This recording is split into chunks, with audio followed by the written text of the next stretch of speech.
Buenos días, Olavarría. ¿Están acá? En la capital del cemento. Ustedes han sido protagonistas de las miles de obras que hemos terminado en estos años en todo el país. Es la quinta vez como presidente que los visito. Nunca antes un presidente estuvo tanto en Olavarría porque los amo, porque creo en ustedes.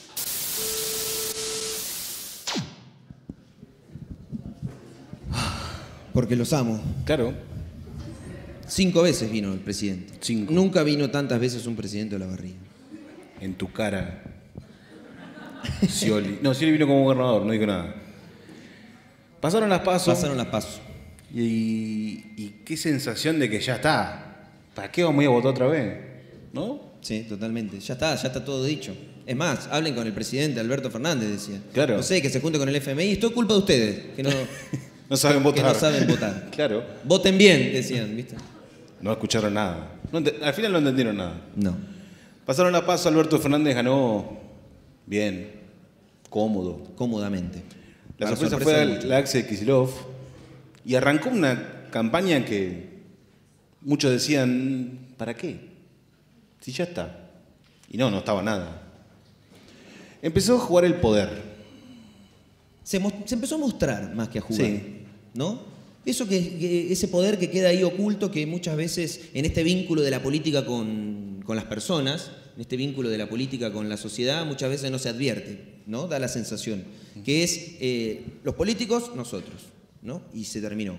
Y hay otros actores ahí jugando que son más ocultos, que pasan más desapercibidos, que uno no advierte que están ahí presentes y que no es todo solamente voluntarismo, buena onda entre la gente y se terminó.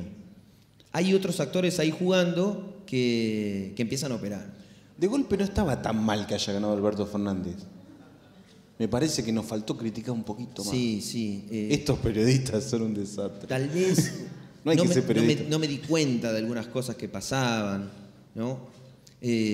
O tal vez, bueno, sí, cometimos errores, no hicimos las lecturas suficientes.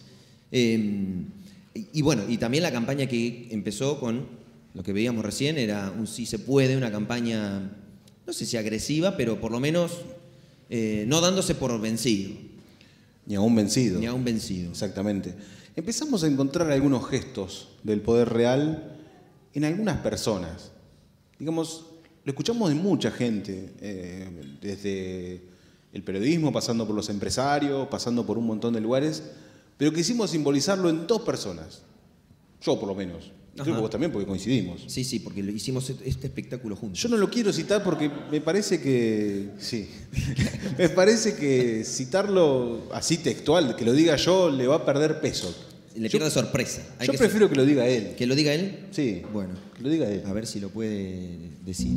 Tengo que hacer también una profunda autocrítica. Yo, por lo menos, sé que muchos otros también. Lo que hagan los otros es cuestión de los otros. Pero yo no llegué a dimensionar en toda su envergadura e intensidad el daño que el ajuste, los tarifazos y la política económica en general le terminó haciendo a vastos sectores de la clase media y también a los más pobres. No lo llegué a mensurar. No es una justificación, es un razonamiento.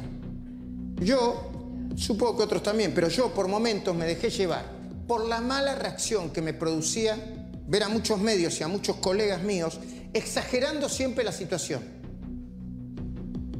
planteando siempre cuanto peor mejor. Y quizá me encerré en una postura cómoda, ¿por qué no decirlo? No investigué en materia política económica lo necesario. Preferí solo poner el acento en la mega corrupción de Cristina y los amigos del poder, que la siga habiendo, y minimicé el daño, el dolor y la necesidad de mucha gente. ¿A quién no le pasa? Yo escribo todos los domingos y me putean parejito, pero más allá de eso, Digo...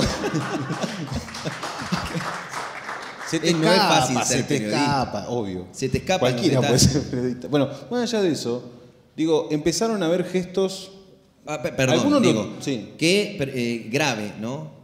No investigué lo suficiente, dice. Menos mal que es periodista. Porque Claro. no investigué lo suficiente en materia económica y social, dice. Pero ¿Pero qué es un préstamo Pero al entonces, FMI? ¿qué es? Claro. Nada. aparte tenía material de sobra para poder investigar. Ahora, el problema no es tanto Majul en sí, sino es la comunicación y los medios de comunicación que tienen sus voceros, como Majul, Pero falta uno. que hablan. Falta uno, sí. Que también hace autocrítica y es interesante, no sé si autocrítica, hace crítica respecto de lo que sucede. Y cómo juegan y cómo se paran y cómo otros poderes también están ahí jugando.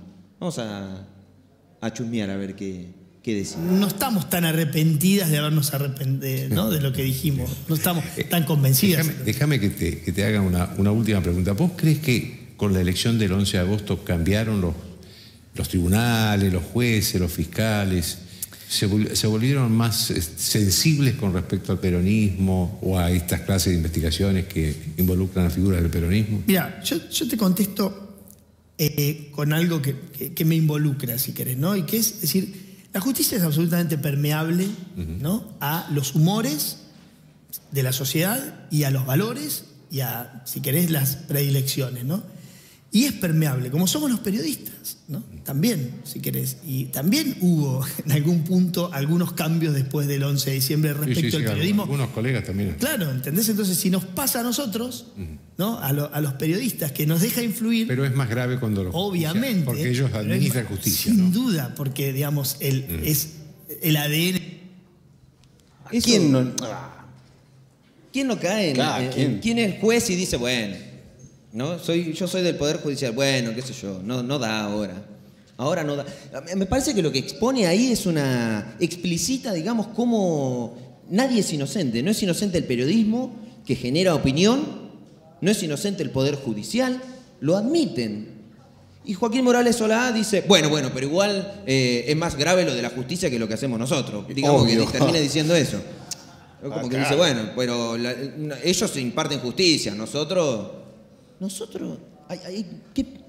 es obvio que no es inocente, ¿no? Pero la poca reflexión a la que te invitan los propios periodistas y los propios medios de comunicación o el poder de la comunicación a discutirse a sí mismos, ¿no?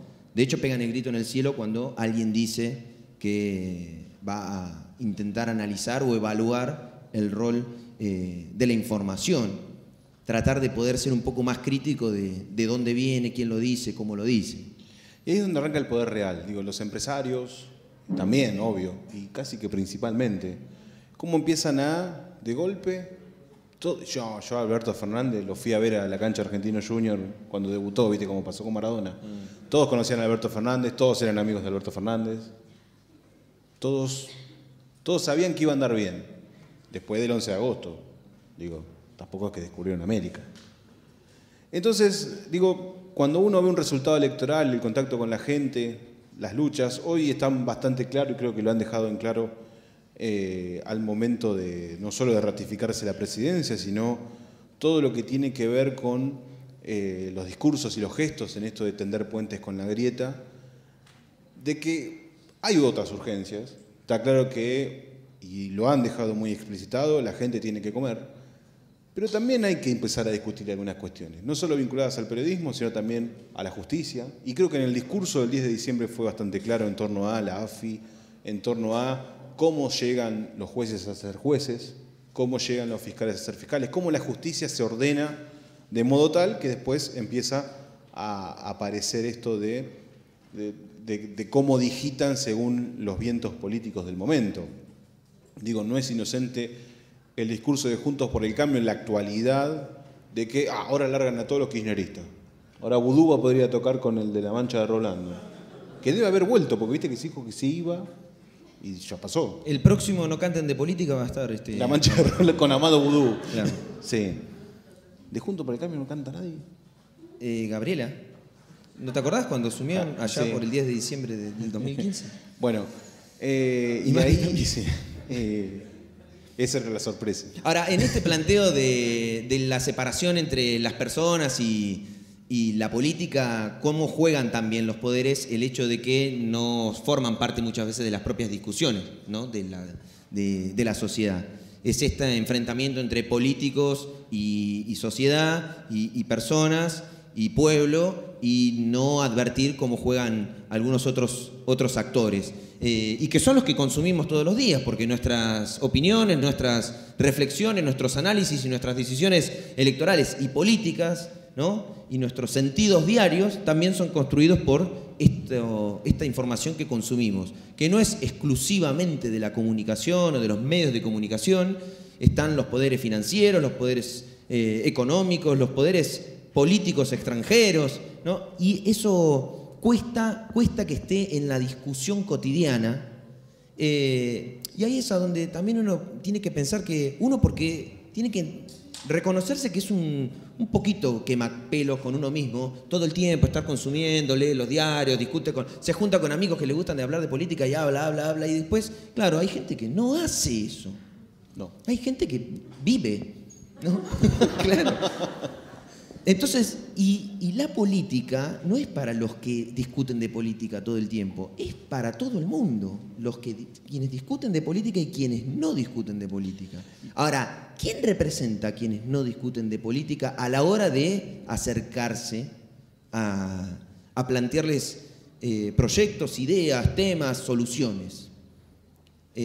Invitar a la gente, a las personas a vivir mejor que lo que viven hasta el momento. A veces me toca escribir cada tanto, una vez por semana. Un montón. Sí. Y uno se para delante de una computadora en estos tiempos y cuando analizás cómo escribir, cómo opinar, cómo encarar las cosas, he tomado la postura muchas veces de bajar los tonos de los discursos.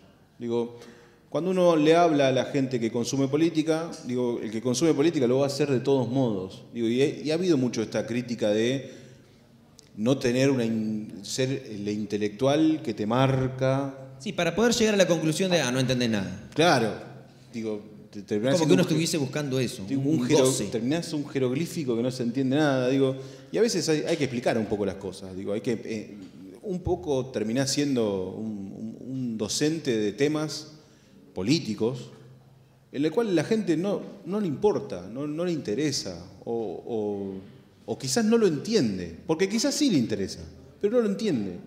Cuando uno habla, por ejemplo, trasladando a un plano local, digo, cuando uno habla de un aumento de tasas, por ejemplo, ¿sabe qué significa? Digo, entiende cómo le va a influir realmente en el bolsillo? Digo, ¿entiende cuál es el procedimiento en el cual se vota un aumento de tasas? Sí, yo pienso, ¿quién paga las tasas? ¿No? ¿A quién vamos a putear? ¿Quién paga las tasas en la casa? Claro. Probablemente solamente esté al tanto de esa información quien las va a pagar. El resto no tiene ni idea. Y que se entera cuando le llega la boleta. Claro. La puta madre. Claro, entonces no hay mucha decisión ahí. Pero el juego del poder, lo estaba escuchando hace unos días a otra personalidad, en este caso de la vida política. Ya trajiste a Susana, ¿verdad? Ya traje a Susana, ahora voy a traer a Milei.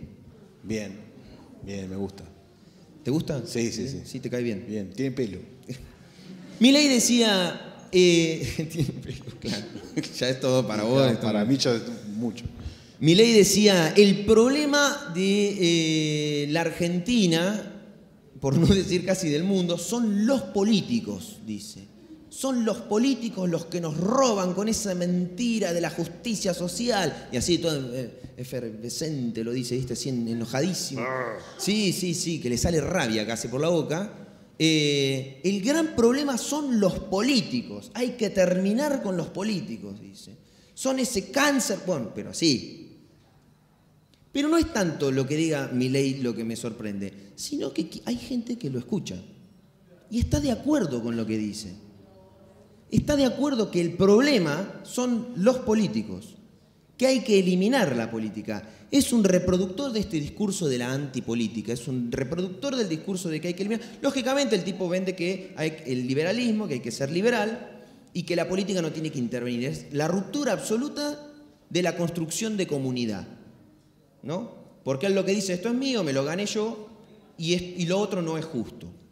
Cuando él habla de la... También otra de las cosas que pensaba es en la categoría de justicia, cómo no es inocente. Hay una construcción de la categoría de justicia en términos ideológicos. Porque cuando uno habla de justicia social es una definición de justicia. Pero cuando alguien te dice, un liberal por ejemplo, que cobrar impuestos de más es injusto porque me está sacando lo que yo trabajé, está construyendo otra categoría de justicia. ¿Quién tiene razón? ¿Quién define qué es justo o qué no es justo? Entonces, cuando se dan esas discusiones, hay una... Claro, lo que pasa es que yo entiendo lo de la heladera, pero es que entiendo que el extremista el liberal va a decir, bueno, si no te alcanza, no es problema mío. Hay una ruptura del sentido de comunidad, de que sí es problema tuyo, básicamente porque la política es eso, es la vida en comunidad. Si no, sería la vida individual. Vos, y en todo caso, vos y los tuyos, que es un poco como muchas veces la quieren convertir. Es, bueno, no, yo me ocupo de lo que me pasa a mí, mis ingresos, bueno, como mucho a mi familia y hasta ahí nomás. Los de la tía, ¿no? Los de la tía. Y los de la tía no, ni siquiera. Y bueno, la tía, viste, se quedó sin trabajo y qué sé yo, que hagan lo que puedan. Bueno, yo y los míos. Cuando lo trasladamos a lo que ha pasado en los últimos 4 años, también inevitablemente llegamos al concepto de meritocracia, digamos. Esto de que hay que hacer por uno mismo y uno es el ejemplo del que todos tenemos que seguir. Digo, esto de que del docente que tuvo que ir en una mula a hacer 30 kilómetros, se le murió la mula en el medio, se tuvo que poner la mula al hombro, se embarró. Ya vas a venir con la mula cansada, Sí, te dirían, ¿no? sí. Sería en este Llegó, caso. le dio matemática a 3 nenes, volvió con la mula al hombro. Claro. Digo, y después tuvo que llevar a otro nene arriba de la mula. Arriba de la mula, claro. ¿Qué ejemplo? Ojalá todos fuéramos así. Yo no tengo ganas de llevar una mula en la espalda. Digo, y me parece que no corresponde. Y me parece que el Estado es el que debe garantizar que ese docente llegue bien y que esos 3 chicos tengan el acceso a la clase de matemática. Digo, y ahí es donde arrancamos toda una discusión en torno a la justicia, por ejemplo. Digo, y la justicia desde lo más bajo, digo, cuando lo trasladamos a las justicias del día a día, en la calle, digo, desde quién tiene razón de cruzar el semáforo, hasta decisiones importantes como meter presos a personas sin garantizarle una defensa. Sin probar su delito. Sin probar un delito. Digo, y no es que está pasando, digamos, acá, pasa en todos lados, no solo con jóvenes de los barrios más humildes, pasa en Latinoamérica.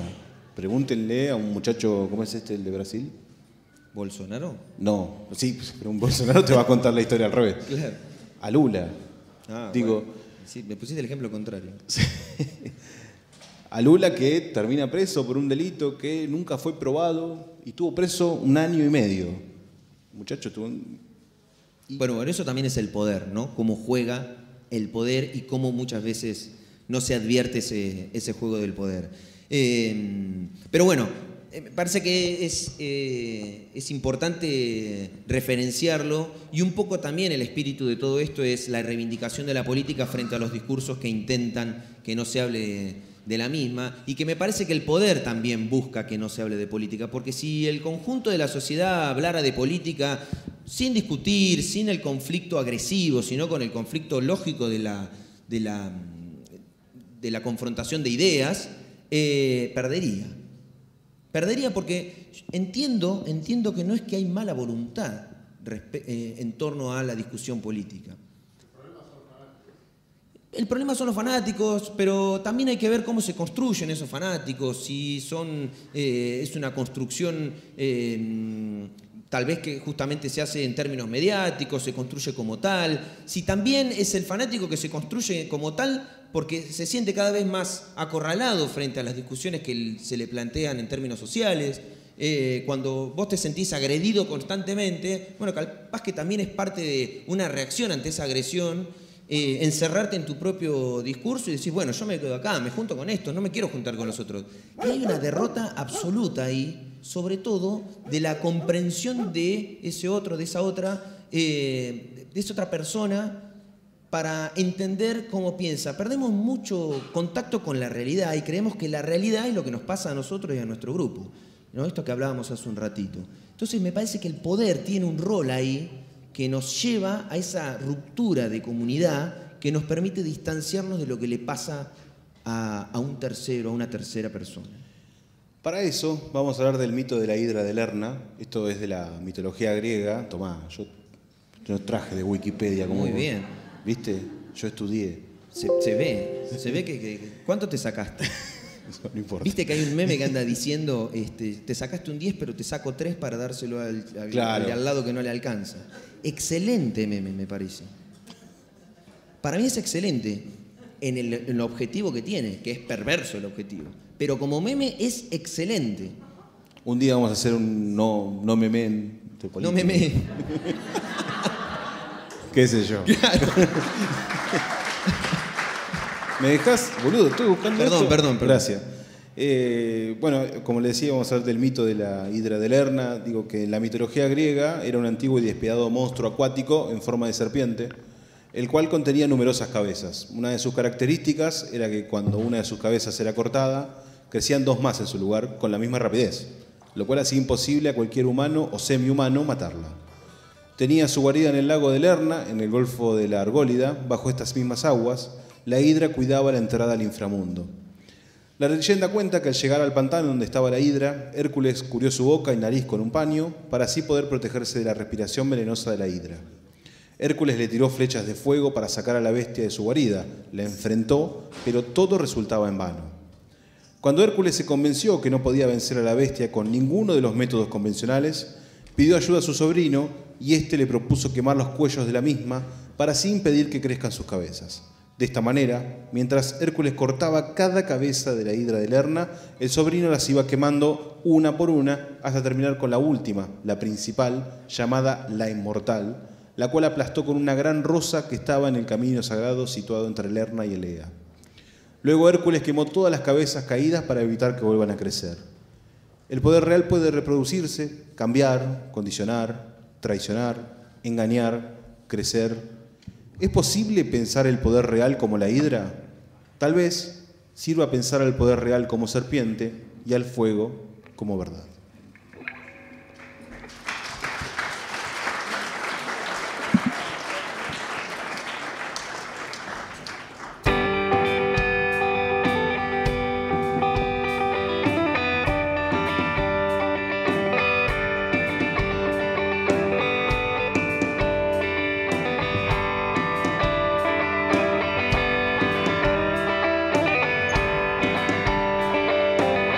Sueño con ser